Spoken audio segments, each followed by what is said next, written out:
नमस्कार, मैं अंजना हूँ। आप देख रहे हैं लर्न एस्ट्रोलॉजी विद अंजना। ज्योतिष शास्त्र में सूर्य को नवग्रहों का राजा माना जाता है। सूर्य को पिता का कारक भी माना गया है। सूर्य कुंडली के चाहे जिस भी भाव में बैठे, वह आपके पिता से जुड़े किसी न किसी पहलू को जरूर प्रभावित करता है।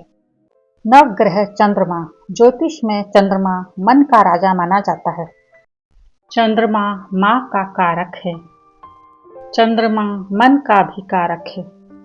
चंद्रमा हमारा मन और भावनाएं, इमोशंस हैं। यह दिखाता है कि आप अंदर से कैसा महसूस करते हैं और आपका मूड कैसा रहता है। मन, माँ, भावनाएं, शांति। मंगल ग्रह नवग्रहों के सेनापति।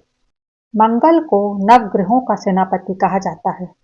जैसे सेना का प्रमुख युद्ध में नेतृत्व करता है, उसी प्रकार मंगल व्यक्ति को साहस, पराक्रम, ऊर्जा और चुनौतियों का सामना करने की शक्ति प्रदान करता है।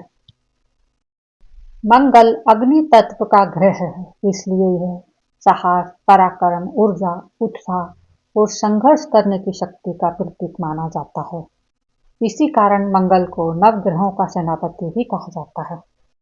मंगल छोटे भाई बहनों, भूमि, भवन, रक्त, शस्त्र और अग्नि का भी कारक माना जाता है। कुंडली में मंगल जिस भाव में बैठता है, उस भाव के विषयों में ऊर्जा, साहस, संघर्ष और सक्रियता लेकर आता है। ज्योतिष में मंगल ग्रह मेष 1 नंबर की और वृश्चिक 8 नंबर की राशि का स्वामी होता है। इसके अलावा मंगल मकर 10 नंबर की राशि में उच्च भाव तथा कर्क 4 नंबर की राशि में नीच भाव में होता है। बुध वायु तत्व का ग्रह है।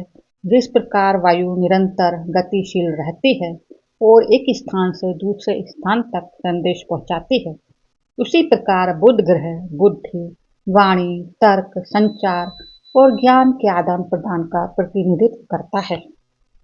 बुध कुंडली का बहुत ही महत्वपूर्ण ग्रह है, क्योंकि बुध को बुद्धि का प्रबल कारक माना जाता है और बुद्धि के बिना मनुष्य कोई काम ठीक से नहीं कर पाता। बुध बुद्धि, शिक्षा, स्मरण शक्ति, गणित, लेखन, वाणी, व्यापार, विश्लेषण, संचार और निर्णय क्षमता का कारक ग्रह है। इसलिए विद्यार्थी, शिक्षक, लेखक, पत्रकार, वकील, व्यापारी, अकाउंटेंट और संचार से जुड़े लोगों के लिए बुध का विशेष महत्व माना जाता है। कुंडली में बुध जिस भाव में बैठता है, उस भाव से जुड़े विषयों में बुद्धि, संवाद, सीखने की क्षमता और विश्लेषण का प्रभाव दिखाई देता है। बुध ग्रह का संबंध बहन, बुआ और बेटी से भी माना जाता है।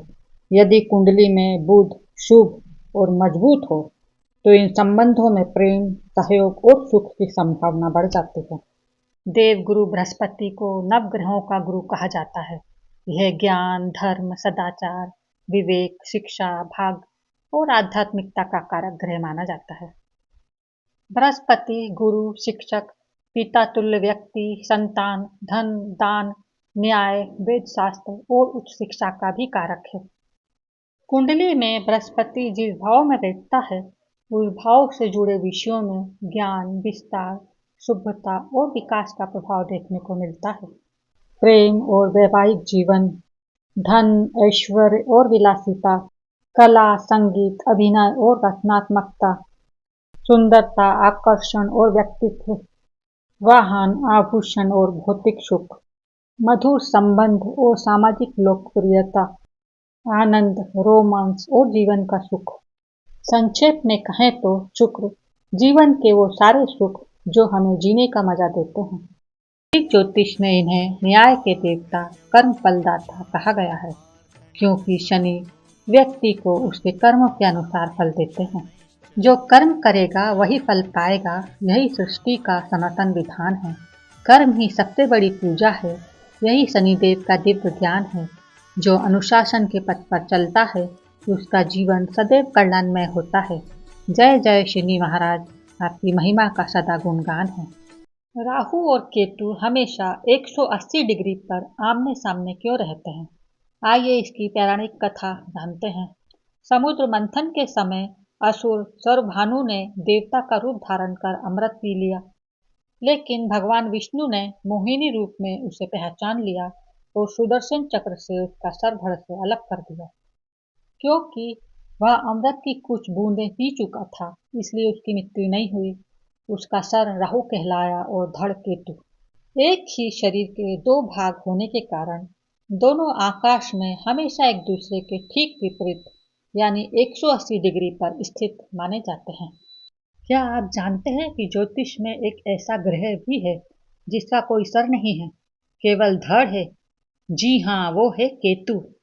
चूंकि केतु के पास दिमाग नहीं है, इसलिए यह बुद्धि से नहीं बल्कि आत्मा से काम करता है। कुंडली में शुभ केतु आपको गहरी समझ, आध्यात्म, वैराग्य और मोक्ष की तरफ ले जाता है। केतु को समझने के लिए दिमाग नहीं, अंतर्ज्ञान की जरूरत है। क्या आपकी कुंडली में केतु शुभ है? कमेंट में बताएं।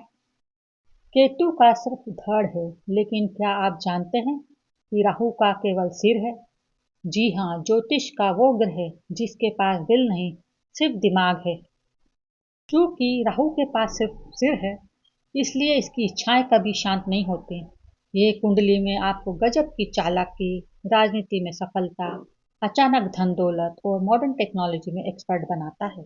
लेकिन अगर यही राहु खराब हो जाए तो इंसान को सट्टा, जुआ, गलत लत और ऐसे भ्रम में डाल देता है जहां से निकलना नामुमकिन हो जाता है। राहु कलयुग का राजा है, जो आपको फर्श से अर्श पर पहुंचा सकता है। आपका राहु कैसा है? कमेंट में अपनी राशि बताएं और सब्सक्राइब करें।